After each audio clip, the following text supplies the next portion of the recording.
ओम अज्ञानतिमिरान्धस्य ज्ञानाञ्जनशलाकया चक्षुरुन्मीलितं येन तस्मै श्रीगुरवे नमः।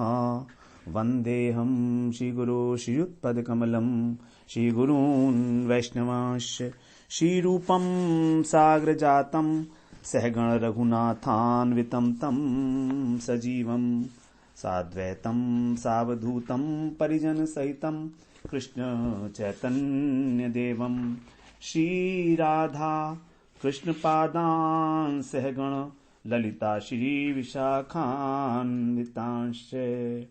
तमादिदेवं करुणानिधानं तमालुवर्णं सुहितावतारम् अपार संसार समुद्र सेतुं भजामहे भागवत स्वरूपम्।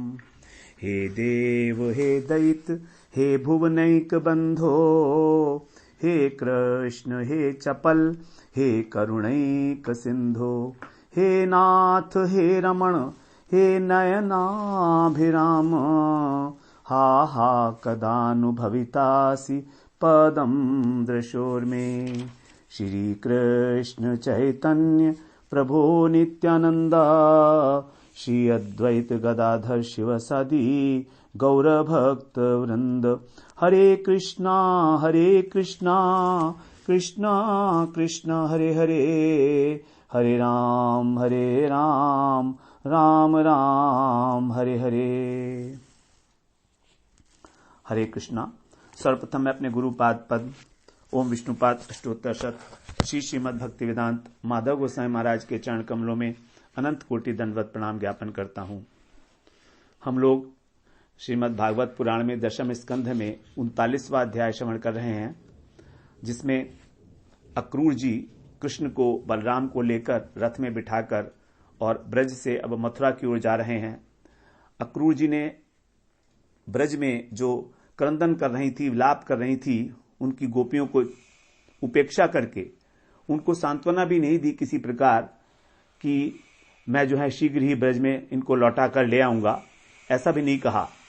क्योंकि अक्रूर जी कह सकते थे कि मैं तो सेवक हूं, कंस का दूत हूं, तो मैं इनको ले जा रहा हूं उसकी आज्ञा के अनुसार और उनको वापस भी छोड़ जाऊंगा, इस प्रकार कह सकते थे।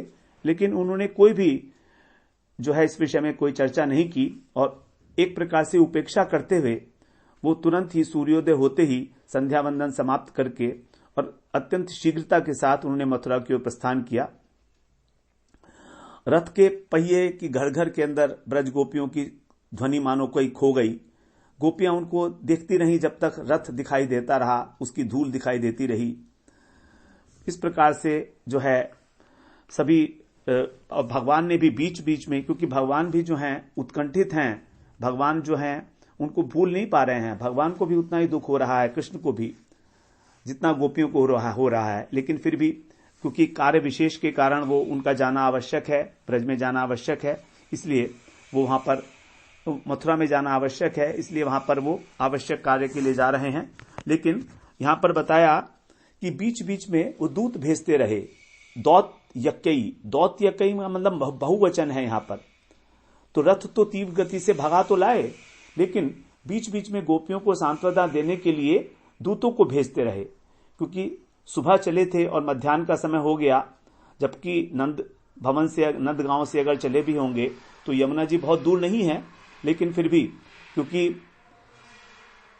इतनी दूर तो नहीं है यमुना जी, इसलिए बताते हैं कि वो कुछ टेढ़े मेढ़े रास्ते से ला रहे थे और बीच बीच में कुछ दूतों को भेज रहे थे। अब यहां पर ये स्पष्ट नहीं है कि किस प्रकार के दूत थे। ऐसा कहा गया है कि वो अपनी वाणी के द्वारा ही उनके हृदय के अंदर ही जो है स्फूर्ति करा रहे थे इस प्रकार की। तो इस विषय में कोई बहुत स्पष्ट नहीं है, लेकिन यहां पर कहा गया दौत्यकई।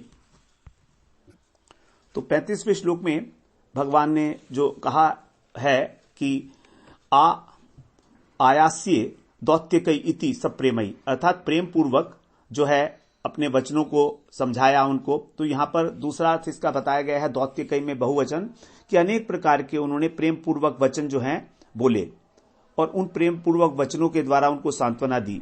तो यहां पर उसी को दूत वाक्य कहा गया है। और कहा कि मैं अति शीघ्र आऊंगा। इस प्रकार से आगे जो परसों आने के विषय में हम लोग आगे पढ़ेंगे 45वें अध्याय के 25वें श्लोक में ये बात है कि वो उन्होंने कहा था कि मैं परसों यहां पर आऊंगा। इस प्रकार से तो इस दौत्यकई शब्द के अनेक प्रकार के अर्थ जो हैं वो समझ सकते हैं। अब आगे हम लोग 41वें श्लोक में प्रवेश करते हैं।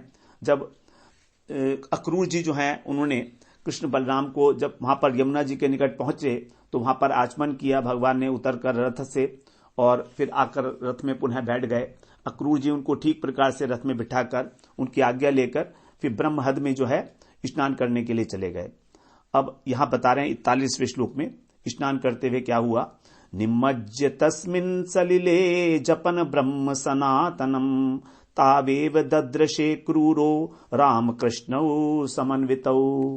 तस्मिन् सलिले, उस जल में, यमुना जी के जल में, निमज्य माने प्रविष्ट होकर उन्होंने सनातन ब्रह्म जपन, जो वेद मंत्र हैं, ब्रह्म का मतलब वेद, तो वेद मंत्रों का वहां पर जाप करते करते अक्रूर जी ने समन्वितौ, जल के भीतर ही, तौ एव रामकृष्ण ददृशे, सहसा ही कृष्ण और बलराम दोनों को अपने सम्मुख देखा। तो जब कर ही रहे थे कि उनको जो है साथ में दिखाई दिए जल के भीतर कृष्ण और बलराम दोनों। ब्रज में जो है अपने ध्येय के रूप में वहां पर नारायण का ही जप कर रहे थे। वो नारायण नारायण कह रहे होंगे, जो भी जप कर रहे होंगे, लेकिन वहां पर जो है उन्होंने इस प्रकार से कृष्ण और बलराम को जल के भीतर देखा। बड़ा आश्चर्य हुआ।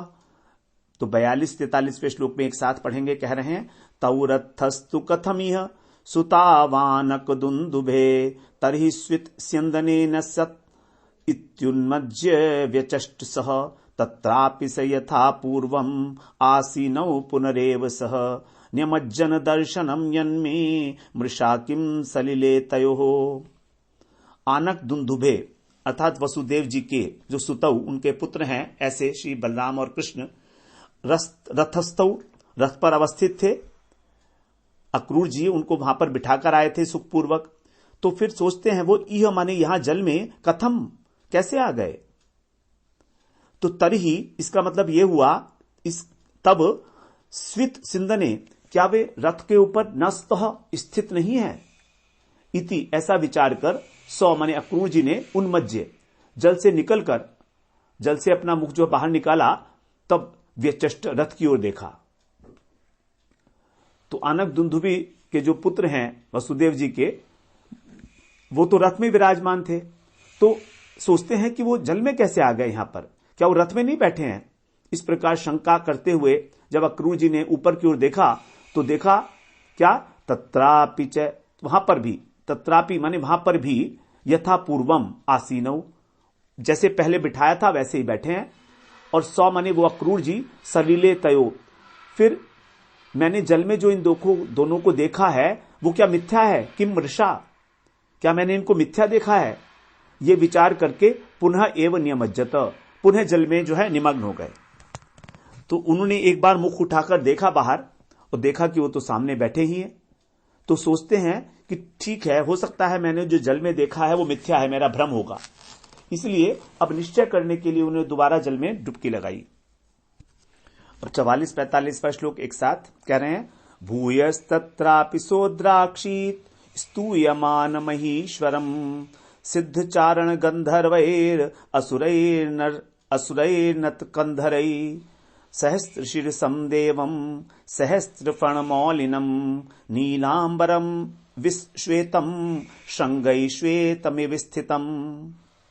तत्रापि, तब अक्रूर जी ने पुनः, भूय माने पुनः, सौ माने अक्रूर जी ने, सिद्ध चारण गंधर्वई, जो सिद्ध हैं, चारण हैं, गंधर्व हैं, असुर हैं, और नत कंधरई, जिन्होंने अपने मस्तक को नीचे झुकाकर अहीश्वरम, जो सर्पों के अधिपति हैं अनंत देव की, स्तूयमान आद्राक्षित, स्तव स्तुति करते हुए देखा। जब उन्होंने दोबारा से जल के अंदर जो है डुबकी लगाई, तब इस प्रकार से उन्होंने देखा कि ब्रह्महद के अंदर जो है उनके सम्मुख अनंत शेष विराजमान हैं और सिद्ध चारण गंधर्व असुर इत्यादि सिर झुकाकर उनकी स्तुति कर रहे हैं। उनके 1000 फण हैं, प्रत्येक फण के ऊपर फण मुकुट सुशोभित है। सहस्त्र शीर्षम देवम, अनंत उनके जो है वहां पर जो है सहस्त्र फणम मौलिनम, मौलिनम माने उनके जो है अनेक वहां पर जो है मुकुट हैं, हजारों मस्तक है और उसके ऊपर जो है मुकुट धारण किए हुए हैं, नीलांबर नीला वस्त्र पहने हुए हैं, विष श्वेतम कमल नाल की भांति जो स्वर्ण वर्ण है उनका, श्रृंगई माने अनेक शिखरों वाले कैलाश की भांति वहां पर विराजमान है। तो इस प्रकार से देखा कि उनका जो वर्ण है वो श्वेत वर्ण का शरीर है, उज्जवल वर्ण का नीलांबर धारण किया हुआ है और ऐसी शोभा हो रही है मानो हजारों शिखरों से युक्त कैलाश पर्वत विराजमान हो, शोभायमान हो। तो दोबारा जब उन्होंने यमुना जी में प्रवेश किया तब उन्होंने जो है मंत्र के जो उपास्य देवता है उसके दर्शन कराए भगवान ने उनको, उनकी निष्ठा स्थापित करने के लिए जो नारायण का स्वरूप है उसका साक्षात अनुभव कराया। तो इस प्रकार यहां पर जो है बलदेव जी के अंश जो है अनंत देव जो पृथ्वी को धारण करते हैं उनका वर्णन किया गया है। उनके हजारों मस्तक हैं, हजारों फण हैं और मुकुट से सुशोभित होकर वो नीलांबर धारण किए हुए शोभायमान होते हैं। तो अक्रूर जी ने यहां पर ब्रह्मलोक अर्थात वैकुंठ का दर्शन किया। लघु भागवतामृत में रूप गोस्वामी पाद ने बताया है कि वैकुंठ में नारद जी और अनंत देव, शेष नाम के जो अनंत देव हैं और सनकादिक ऋषि भी निवास करते हैं। इस प्रकार जो है अक्रूर जी ने वहां पर यमुना जी के जल में वैकुंठ का दर्शन किया, यही जो है बताया जाता है। दोबारा से डुबकी लगाने पर जो उन्होंने देखा, तो दोबारा डुबकी लगाने पर वो भगवान कृष्ण और बलराम जी की जो माधुर्यमय युगल मूर्ति है जो रथ के ऊपर अवस्थित है उसको नहीं देखा उन्होंने, बल्कि उसके स्थान पर उन्होंने अपने इष्ट देव जो विष्णु हैं उनके स्वांश रूप को देखा, जो बलदेव जो अनंत शेष हैं उनको। इसके लिए बताते हैं कि क्योंकि उनकी गोपियों के प्रति अनादर और अवज्ञा हो गई थी, इस अपराध के कारण उनको कृष्ण के मधुर स्वरूप की उपलब्धि नहीं हुई। तो यहां पर जो 2 श्लोक हैं इनके अंदर अनंत शेष जो हैं वो बलदेव जी के अंश हैं। बलदेव जी के जो हैं 5 अंश बताए गए हैं, 5 विस्तार हैं बलदेव जी के। सबसे पहला है संकर्षण, उसके बाद कारणोदकशायी विष्णु, गर्भोदकशायी विष्णु, क्षीरोदकशायी विष्णु और अनंत शेष। तो जो संकर्षण है उनसे तो सभी जीवों की उत्पत्ति होती है जो वैकुंठ में। उसके बाद जो कारणोदकशायी विष्णु, गर्भोदकशायी विष्णु और क्षीरोदकशायी विष्णु ये सभी सृष्टि का कार्य करते हैं, पुरुषावतार हैं। और अनंत शेष जो हैं वो पृथ्वी को धारण करते हैं। तो इस प्रकार से अनंत शेष के ही स्वरूप का वहां पर दर्शन किया गया है।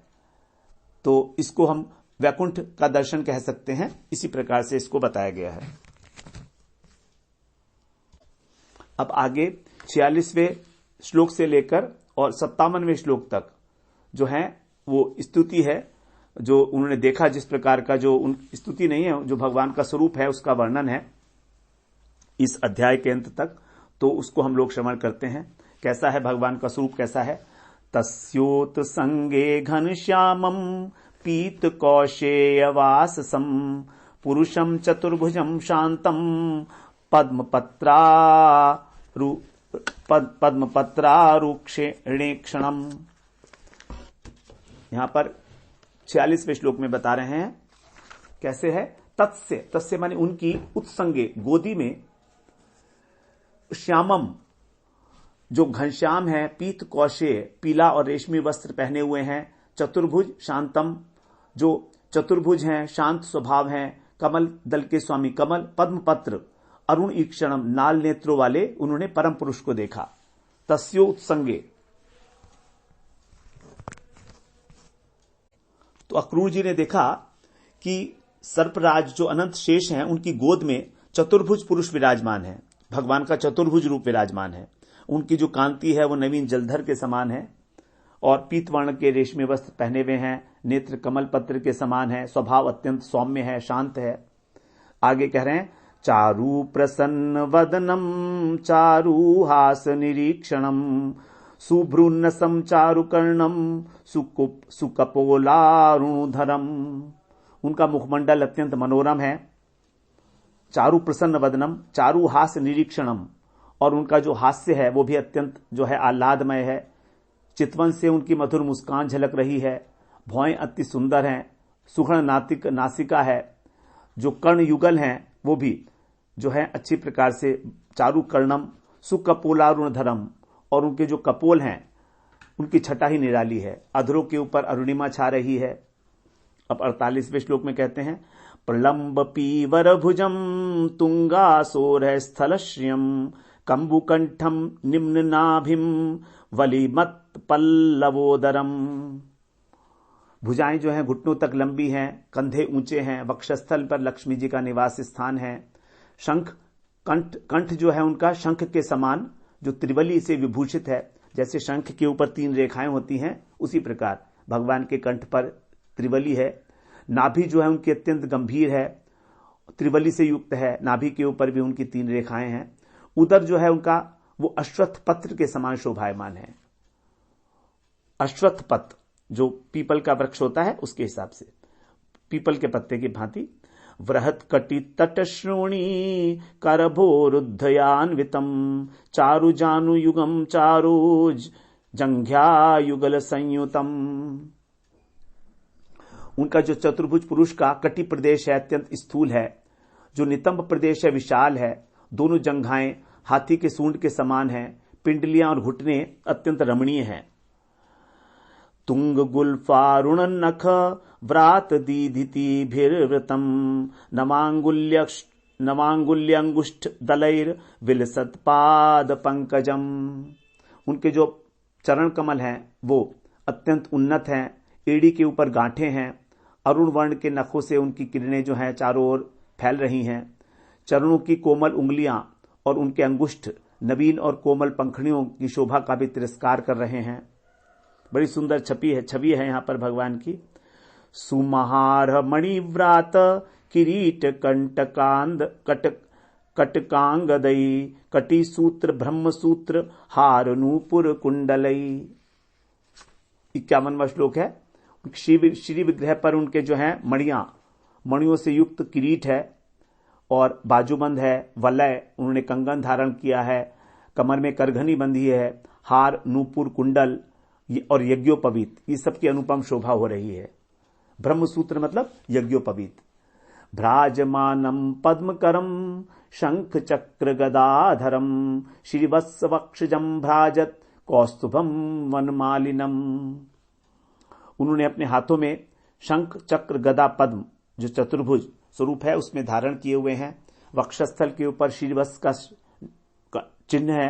कंठ के अंदर कौस्तुभ मणि की माला पड़ी हुई है। कौस्तुभ मणि माला नहीं, कौस्तुभ मणि है कंठ के ऊपर, और मणियों से पिरोही माला जो है उन्होंने कंठ में धारण की हुई है। वनमाला। सुनंद नंद मुख्यई पार्षदई सनकादिभि सुरेशई ब्रह्मरुद्राद्यैर नवभिश्च द्विजोत्तमई। और उनके जो प्रमुख पार्षद हैं नंद, सुनंद इत्यादि, वो सब उनकी जो है स्तुति कर रहे हैं। सनकादिक ऋषि, ब्रह्मा, रुद्र, इंद्र, मरीचि और भी जो नए नए ब्राह्मण, प्रजापति इत्यादि हैं वो भी। प्रहलाद नारद वसु प्रमुखैर भागवतोत्तमई स्तूयमानम पृथक भावैर वचोभिरमलात्म भी। प्रहलाद जी भी हैं, नारद जी भी हैं, भगवान के जो परम प्रेमी भक्त हैं, भागवत, उत्तम भागवत, 8 वसु हैं।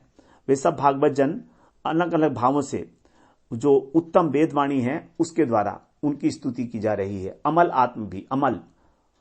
श्रिया पुष्ट्या गिरा कांत्या कीर्त्या तुष्ट्येलयोर्जया विद्या शक्त्या मायया च निषेवितम। इसके अतिरिक्त जो श्री है, पुष्टि, सरस्वती, कांति, कीर्ति, तुष्टि, अर्थात जो भगवान का षड ऐश्वर्य है, ऐश्वर्य, बल, ज्ञान, श्री, यश और वैराग्य, इनको ही कहा गया है। श्री, पुष्टि, सरस्वती, कांति, कीर्ति और तुष्टि, ये षड ऐश्वर्य रूप जो शक्तियां हैं ये भी भगवान की सेवा में हैं। उसके अतिरिक्त इला, आगे कह रहे हैं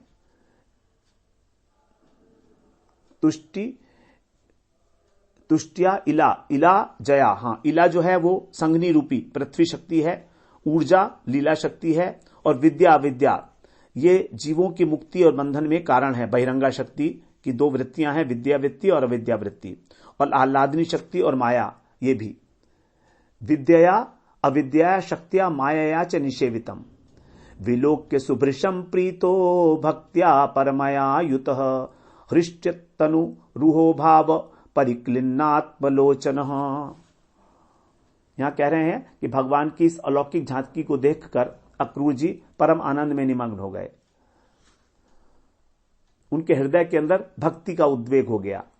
गिरा गदगदया स्तौषीत सत्वमालंब्य सास्ततः प्रणम्य मूर्धना वहित कृतांजलि पुट शनई। उसके बाद भावाविष्ट होकर उनकी आंखों से अश्रु प्रवाहित होने लगे, वाणी गदगद हो गई। अक्रूर जी ने बड़ी सर झुकाकर प्रणाम किया और गदगद वाणी से भगवान की स्तुति की। इस प्रकार से ये 57वां श्लोक है। यहां पर भगवान के स्वरूप का वर्णन और किस प्रकार से जो है अक्रूर जी उनको देखकर विभोर हो गए हैं, आत्म विभोर हो गए हैं और स्तुति करने के लिए तैयार हो गए हैं, इसका यहां पर वर्णन किया गया। इस प्रकार अक्रूर जी ने वहां पर जो बलदेव जी के अंश हैं अनंत देव, उनकी जो वैभव मूर्ति है उसी का वहां पर दर्शन किया है। सभी जितने भी अक्रूर जी ने समस्त सौंदर्य के जो आश्रय हैं उनका दर्शन किया। ब्रह्मा शिव के द्वारा जो वंदित हैं ऐसे उनके नित्य पार्षद नंद सुनंद आदि और जो श्रेष्ठ भक्तगण हैं ब्रह्म ऋषि देवऋषि सभी जो है उनको परिवेष्टित करके वहां पर विराजमान है। सभी जो है नतमस्तक होकर अपने अपने भाव के अनुसार भगवान की स्तव स्तुति कर रहे हैं।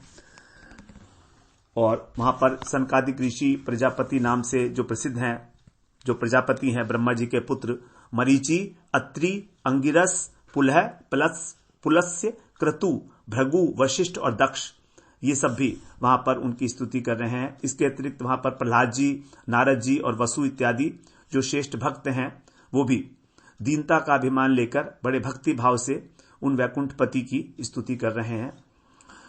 उस परिमंडल में कौन कहां पर अवस्थित है इसका विवरण जो है बताया गया है कि नित्य पार्षद जो हैं वो तो पूर्व, पश्चिम, उत्तर, दक्षिण उनके 4 कोण में अवस्थित हैं। पूर्व जो उनके पार्षद हैं, नित्य पार्षद जैसे नंद, उपनंद इत्यादि हैं, जय विजय, ये सब अलग अलग दिशाओं में इनका सबका स्थान है। तो वहां पर और जो सनकादिक महर्षिगण हैं वो पश्चिम दिशा में अवस्थित हैं।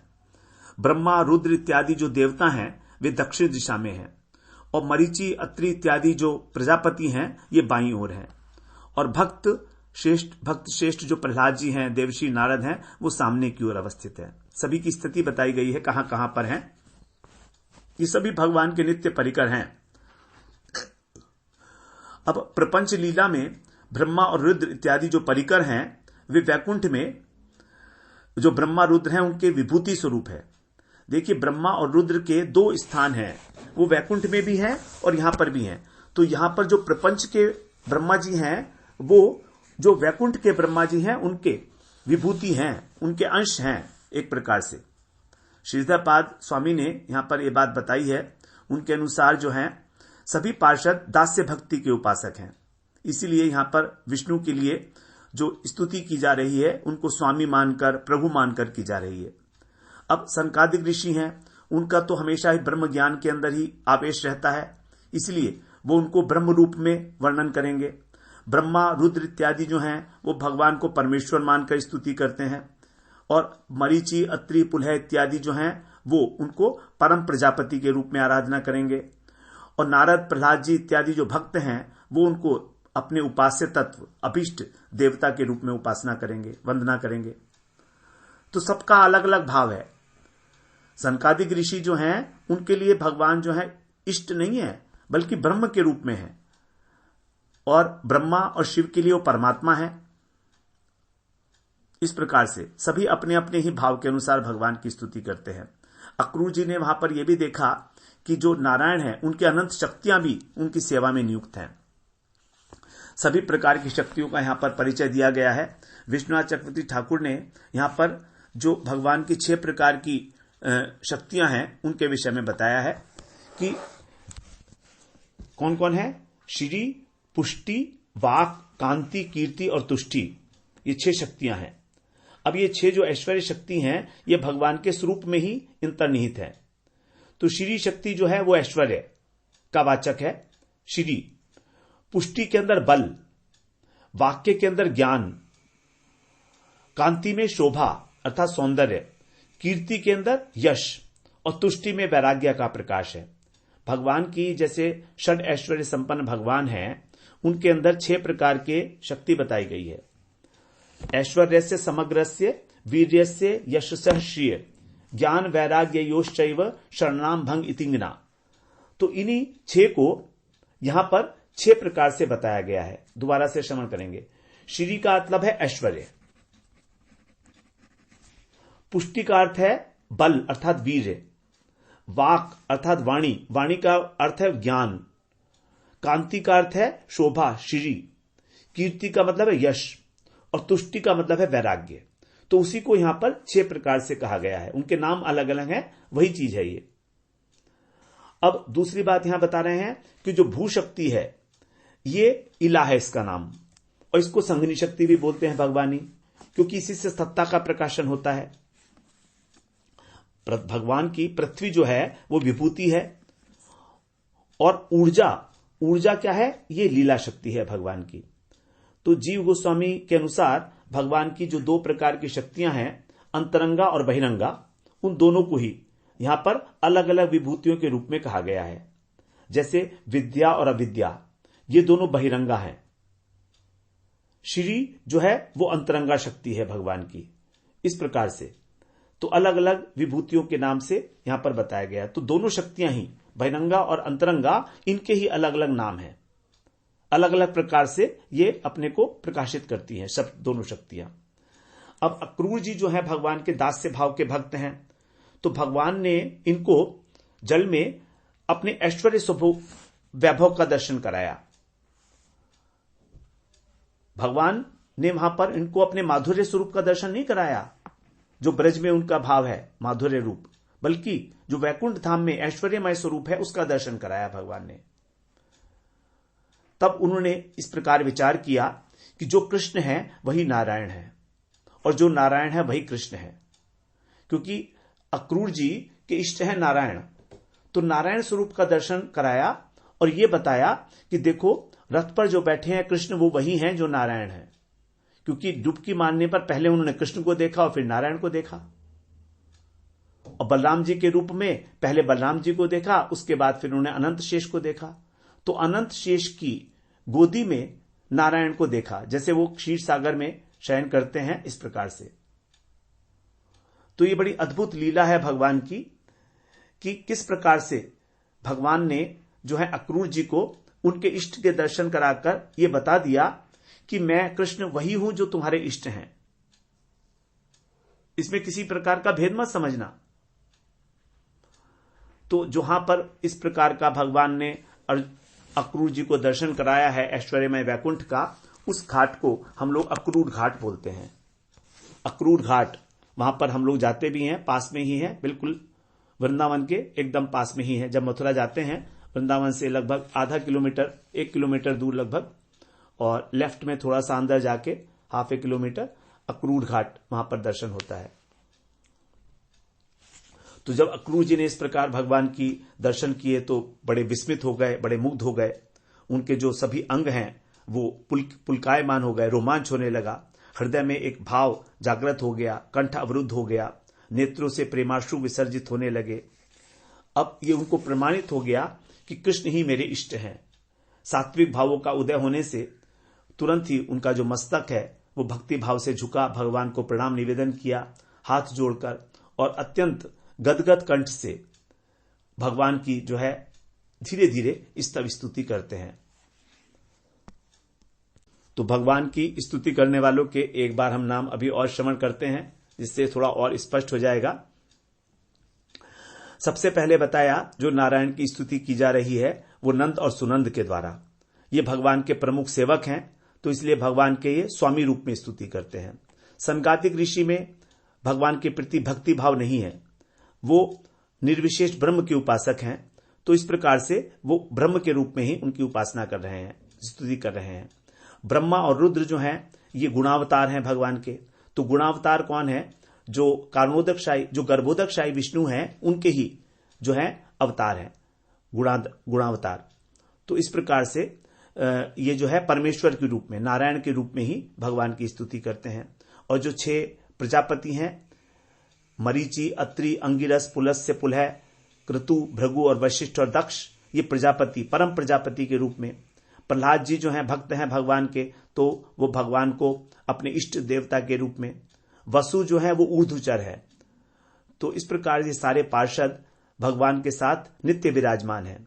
यहां पर जो ब्रह्मा और रुद्र का वर्णन किया गया, तो इसके बारे में ये स्पष्ट समझ लें हम लोग कि ये ब्रह्मांड के ब्रह्मा और रुद्र नहीं है जो इस ब्रह्मांड का सृजन करते हैं, बल्कि ये वैकुंठ के हैं।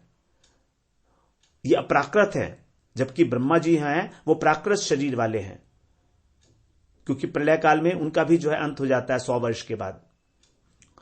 तो प्राकृत ब्रह्मांड में जो ब्रह्मा और शिव हैं, वो इनका जो है विभूतियां हैं, इन्हीं अपराकृत देवताओं की विभूति है वो, इस प्रकार से।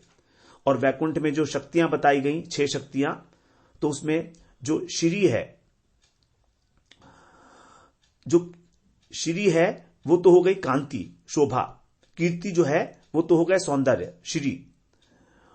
और कीर्ति हो गई यश, तुष्टि हो गया वैराग्य, पुष्टि हो गया बल, और श्री हो गया ऐश्वर्य, इस प्रकार से। और ईला जो है संधिनी शक्ति है, अर्थात भू शक्ति, पृथ्वी शक्ति, ये अंतरंगा शक्ति है, उसी की विभूति है ये पृथ्वी। तो ये शक्ति जो है ये तो अपराकृत है, भगवान की स्वरूप भूत है, अंतरंगा है, लेकिन इसकी विभूति जो है वो पृथ्वी।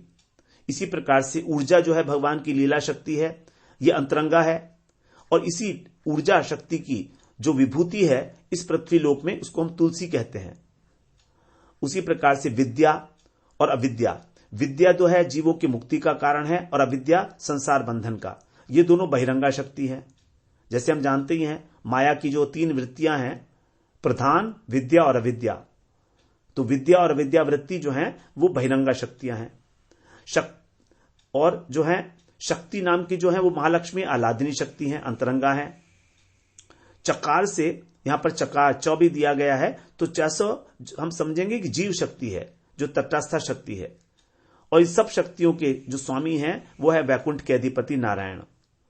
तो इस प्रकार इनके अतिरिक्त और भी असंख्य शक्तियां हैं जिससे भगवान की सेवा की जाती है। तो इस प्रकार अक्रूर जी ने जो वैकुंठ के अधिपति श्री नारायण हैं उनके परिकरों के साथ दर्शन किए।